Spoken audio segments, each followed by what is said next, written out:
ഇഷ്ടപ്പെട്ടതെന്ന് പറഞ്ഞാൽ ഇതിൽ ജാഫർ ഇടുക്കിയുടെ പെർഫോമൻസ് ഫുള്ളി വേറെ ലെവലാണ്. കാരണം എന്ന് വെച്ചാൽ അഞ്ചാം പതിര സിനിമയൊക്കെ ഇറങ്ങിയതിന് ശേഷം പുള്ളിയുടെ വ്യത്യസ്തമായ അതേ ഒരു പാറ്റേണിൽ വേറിട്ടൊരു അഭിനയിക്കും, വേറെ ലെവൽ. ആസിഫലി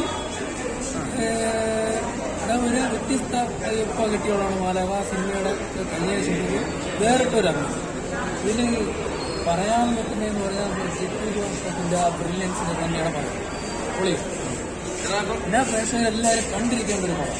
ജിത്തു ജോസഫ് എല്ലാവരും ത്രില്ലർ പശ്ചാത്തല സിനിമകളൊക്കെ തന്നെയാണ് കൂടുതലും വരുന്നത്. അത് തന്നെ അത്രയും ഒരു ബിൽഡപ്പ് തന്നെ ഈ സിനിമ നൽകിയിട്ടുണ്ട്. ഉറപ്പായിട്ടും ആ ഒരു പ്രതീക്ഷയ്ക്ക് ഫുൾ നീതി പുലർത്തിയിട്ടുണ്ടോ മൂവി ജിത്തു ജോസഫിന്റെ സ്ഥിരം? തീർച്ചയായും ഇതുപോലുള്ള പടങ്ങൾ ഇനിയും വരണമെന്നാണ് നമ്മൾ യൂത്ത് ഐക്കൺസിന്റെ